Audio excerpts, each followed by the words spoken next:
Assalamualaikum warahmatullahi wabarakatuh. Sebelumnya perkenalkan nama saya Ahmad Aldo Farisi dengan NIM 2433801. Di sini saya ingin menjelaskan penelitian tugas besar saya atau mini project saya yang berjudul proses pendinginan radiator pada kendaraan bermotor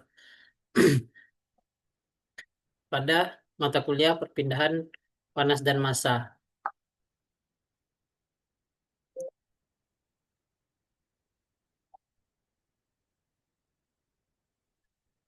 Karena kita masuk yang pertama itu latar belakang. Di sini ada beberapa latar belakang, yaitu yang pertama efisiensi mesin. Nah, di sini tuh pembakaran dalam mesin itu bisa mengubah energi kimia menjadi energi gerak atau mekanik. Namun hanya 25% sampai 30% energi yang menjadi tenaga gerak. Kemudian ada panas terbuang. Nah, sisa energi sisa energi yang terbuang itu berubah menjadi panas ekstrim yang bisa melebihi titik leleh logam mesin. Kemudian ada risiko overheat atau overheat ini terjadi jika tanpa pendinginan.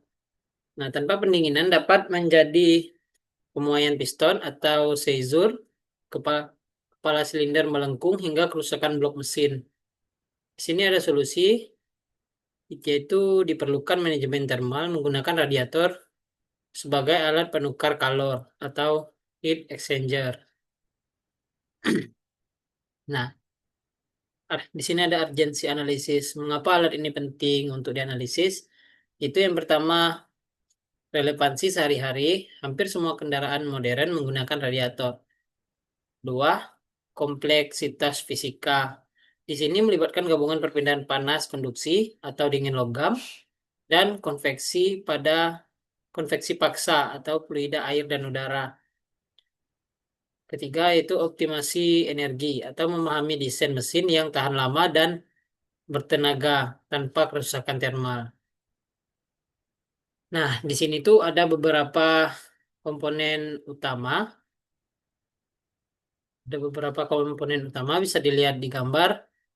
Ada upper hose, thermostat, pressure cap, heater hose, heater core, receiver tank, lower hose, water pump, transmission cooler, dan itu intinya ada radiator.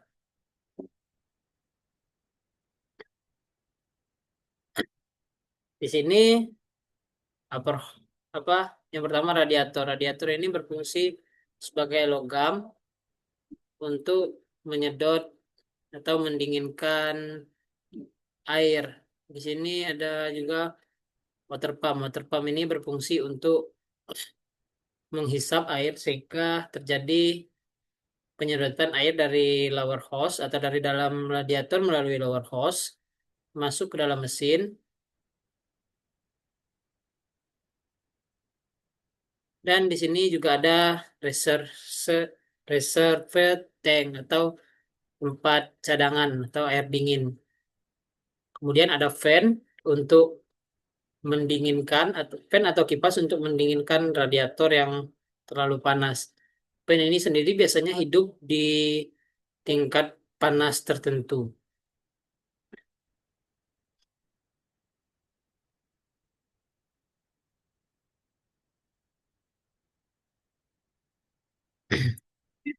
Klasifikasi radiator. Yang pertama itu tipe vertikal atau downflow. Di sini memiliki tangki atas bawah, aliran vertikal dibantu gravitasi umum pada truk atau bus dan mobil lawas, seperti mobil Kijang dan Panther. Yang kedua itu tipe horizontal atau cross flow, tangki kiri kanan, aliran mendatar standar mobil modern seperti MPV atau sedan, agar kap mesin lebih rendah dan aerodinamis.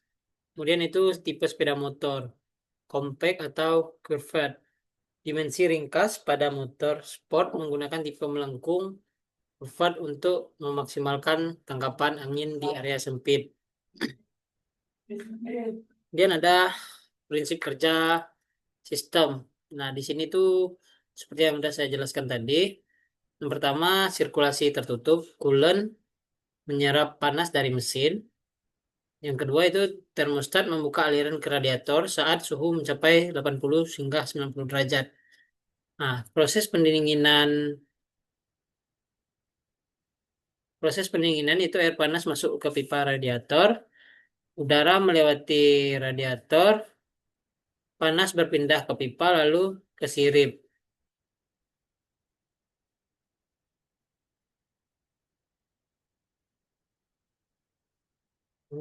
Keempat ada sirkulasi ulang, yaitu air dingin kembali ke mesin.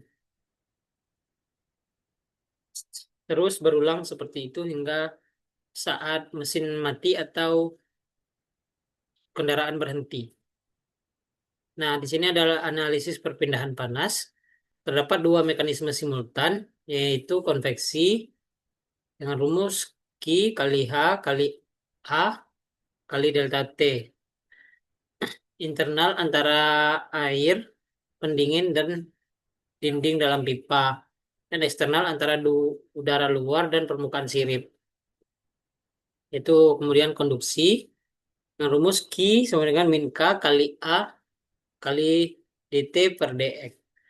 Atau panas merambat melalui dingin, pipa, dan dari pangkal ke ujung sirip menggunakan material K tinggi seperti aluminium atau tembaga.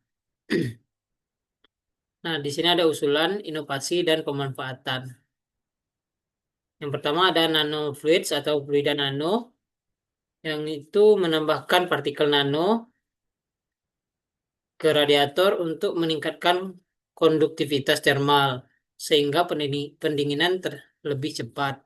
Yang kedua ada waste heat recovery, atau memasang termoelektrik generator di tangki panas untuk mengubah panas buang menjadi listrik guna mengisi aki. Nah, yang ketiga ada active grill shooters, kisi-kisi otomatis yang menutup saat mesin dingin dan membuka saat panas. Nah, di sini ada kesimpulannya. Dari yang saya dapat, analisis ini menegaskan bahwa radiator merupakan komponen krusial dalam manajemen termal mesin pembakaran dalam mengingat hanya sekitar 25% hingga 30% energi bahan bakar yang terkonveksi menjadi tenaga mekanis, sedangkan sisanya menjadi panas terbuang melalui mekanisme perpindahan panas, gabungan antara konduksi pada material logam dan konveksi paksa pada fluida radiator, berfungsi menjaga suhu mesin agar terhindar dari kondisi overheat yang fatal. Meskipun desain konvensional sudah efektif, penerapan inovasi teknologi seperti penggunaan nanofluids untuk meningkatkan konduktivitas termal dan integrasi generator termoelektrik untuk pemanfaatan energi panas buang menjadi langkah strategis dalam meningkatkan efisiensi energi kendaraan di masa depan. Baiklah, mungkin itu saja yang dapat saya sampaikan. Lebih dan kurang saya mohon maaf. Saya akhiri. Wassalamualaikum warahmatullahi wabarakatuh.